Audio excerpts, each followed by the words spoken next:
이번 시간에는 토픽 6F에 관해서 한번 해보도록 하겠습니다. 자체 양성자 이전과 pH라고 하는데요. 우리가 양성자가 자체적으로 움직일 수 있다.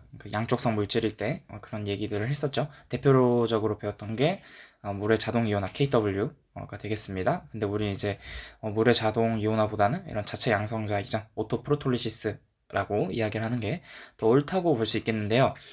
근데 우리가 생각을 해보면 pH를 생각할 때 늘 그냥 산이 H를 다 제공한다 라고 생각을 했는데요. 근데 물도 분명히 pH를 낮추는 데 기여를 할 텐데, 양성자를 제공을 하다 보니까 우리는 왜 그렇게 고려를 안 했던 건가 라는 고민을 해볼 수 있는데요.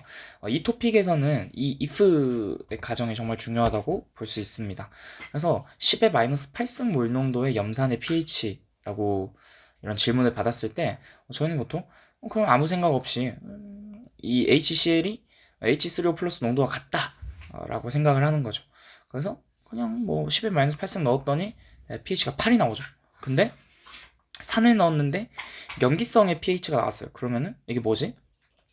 사실 염기였던 건가? 이런 식으로 미친 오개념이 형성될 수 있는데 그게 아니라는 거죠. 그러니까 우리가 늘 했던 거는 꽤나 진하기 때문에 그 용액 안에 있는 H3O 플러스를 전부 그 강산에서 온 것이라고 생각을 했습니다. 그리고 우리가 화원에서 항상 강산의 경우만 생각했기 때문에 생기는 문제인데요.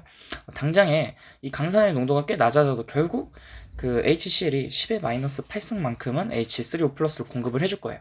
근데 우리가 물이 이 정도 농도라면은 그 물도 꽤나 강산하고 비등비등할 정도로 제공을 한다는 거죠. 물론 물은 이제 농도가 거의 1에 가까워, 활동도가 1에 가까운 그런 큰 상태이지만 어쨌든 강산이 지금 굉장히 묽은 농도인 상황이기 때문에 고려를 할 만하다는 거죠.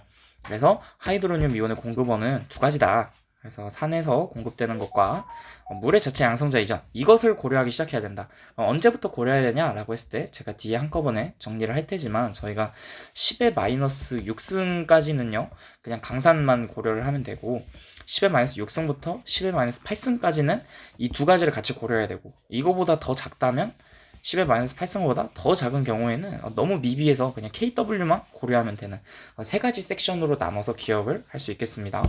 그래서 이 가운데 구간이 문제인 거죠. 그러니까 애매한 농도의 구간, 매우 묽은 용액. 그래서 정확히는 그래서 10의 마이너스 6승부터 10의 마이너스 8승까지 일대 이렇게 다 고려를 해야 되는 상황인 겁니다. 그래서 세 개의 방정식을 고려해야 되는데요. 이게 실제로 분석화학에서 아주 중요합니다. 그래서 실제로 인고에서 우리를 좀 곤란하게 하는 거라서 좀 그 연습을 많이 해야 되는데요. 이거를 그 평형의 체계적 처리라고 하는 그 단원에서 배우게 됩니다. 그 분석화학 전공책인 해리스 8장에서 연습하게 되는 내용이고요. 참고하시면 되겠습니다. 그래서 먼저 전하 균형인데요.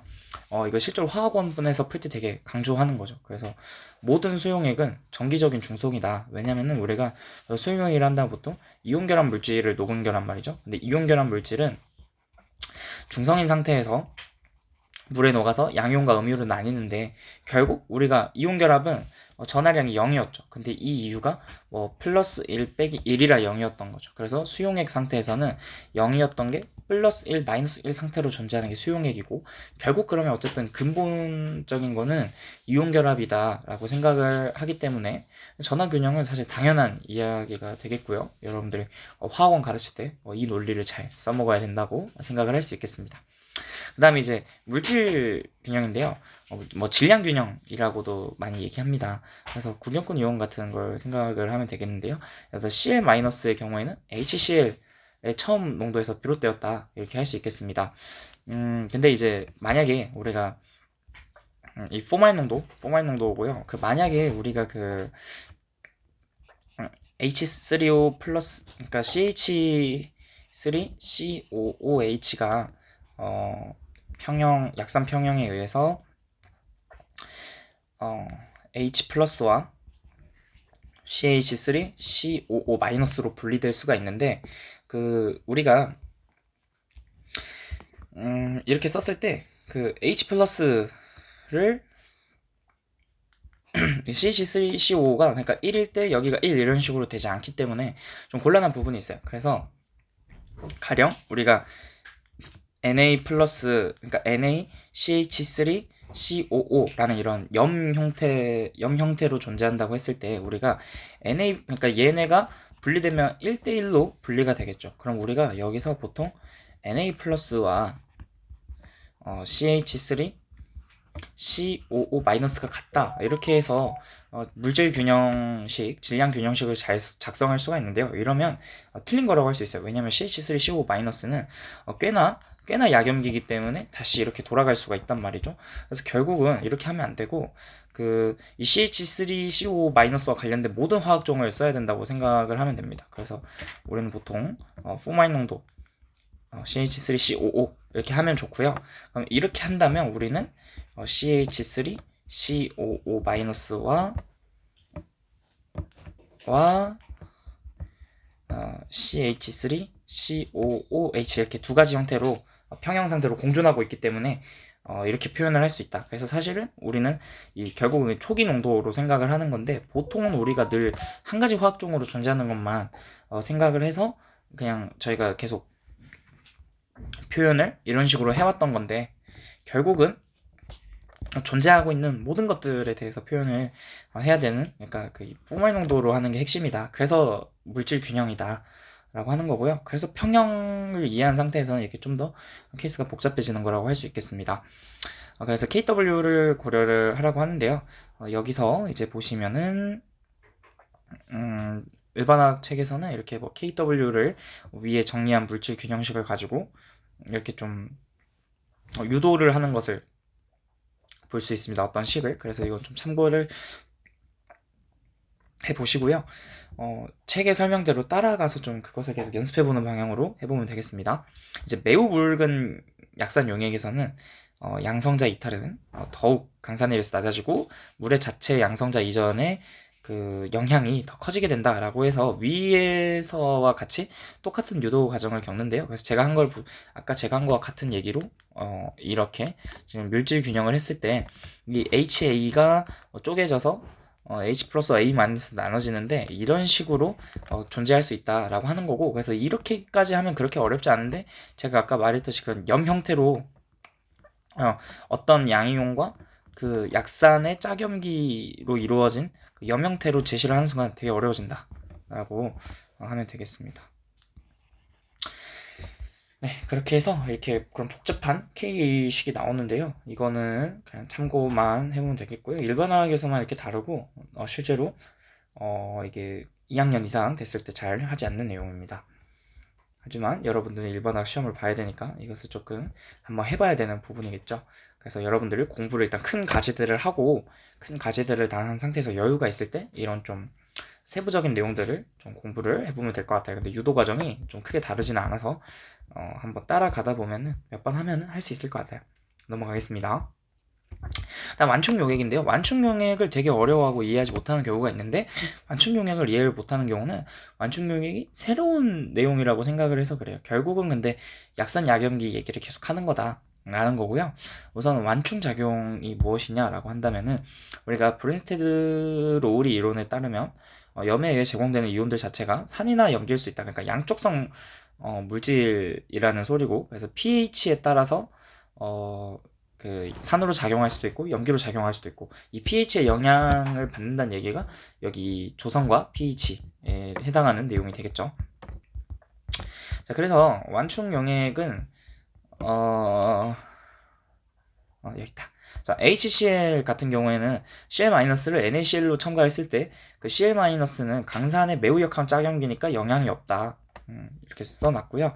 근데 우리가 약산의 짝염기를 넣었을 때는 이 녀석이 약염기이기 때문에 pH에 꽤나 영향을 미치는 거죠. 그러니까 염기니까 pH가 7보다는 좀 더 큰 쪽으로 가는 식이라는 거죠.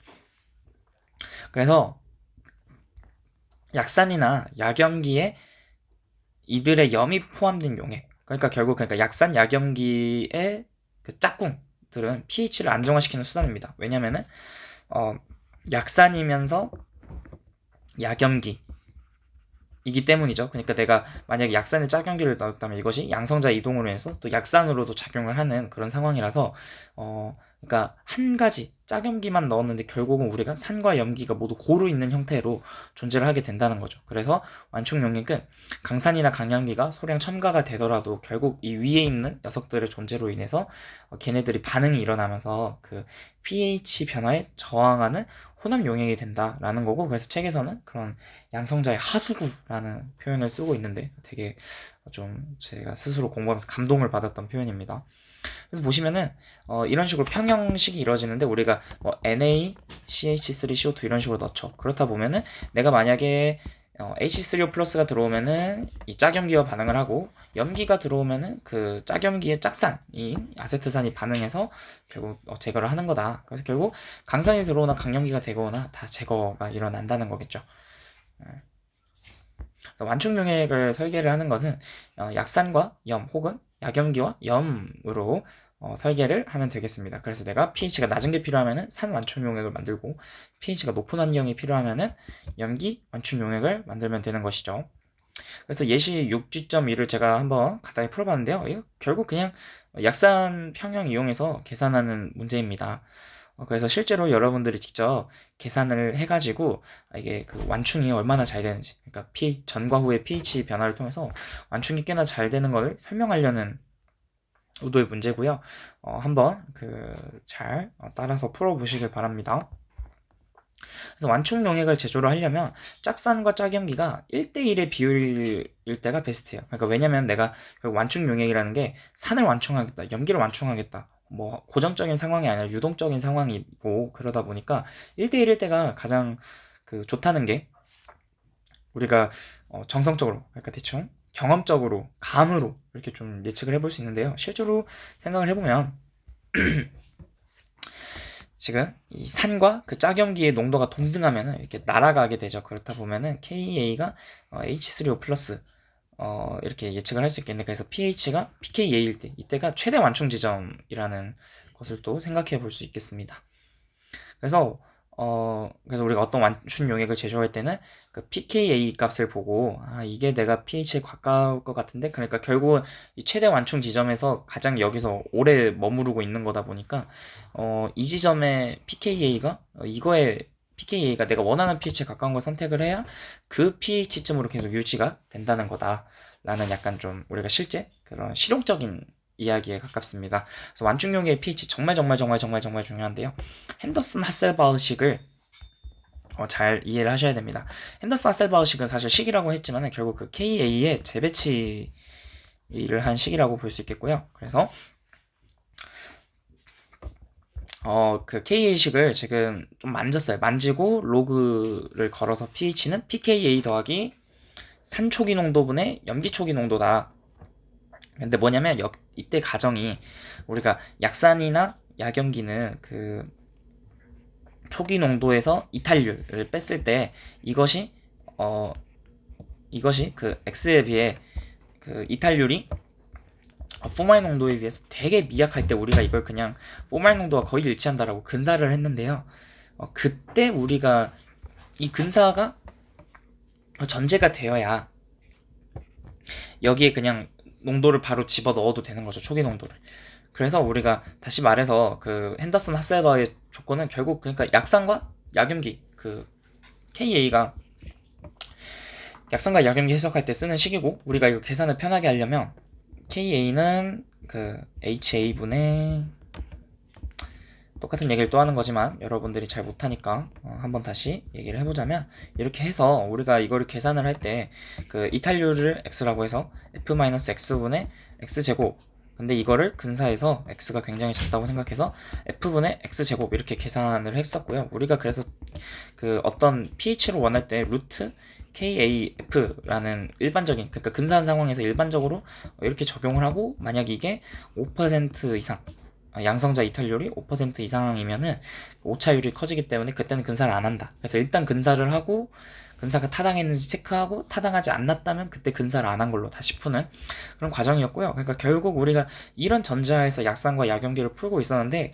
이 근사를 잘 납득을 못 하셨기 때문에 이거가 이 그러니까 근사의 원리, 근살하는 이유 이런 것들을 조금 미흡하게 이해를 해서 핸더슨 하세바흐를 마주하게 된다면 핸더슨 하세바흐가 이런 뭐 조건이 있었는데 하고 어렵게 생각할 수 있다는 거죠. 근데 결국은 그냥 약산 약염기 할 때 그 조건이 그대로 핸더슨 하세바흐에 적용된다. 왜냐면 핸더슨 하세바흐는 뭐 특별한 식이 아니라 그냥 KA를 재배치한 식이다. 왜 재배치했냐면 우리가 그런 염용액 우리가 아까 완충 용액에서는 이게 염기도 있고 산도 있는 상황이다 보니까 이 상황에서의 pH를 구하는데 굉장히 편리해진다는 거죠. 그러니까 핸더슨 하세바흐 재배치한 이유는 뭐다? 그럼 완충 용액의 pH를 잘 계산하기 위해서 만들어낸 식이다 라고 하면은 이해가 거의 다 끝나가는 것 같아요.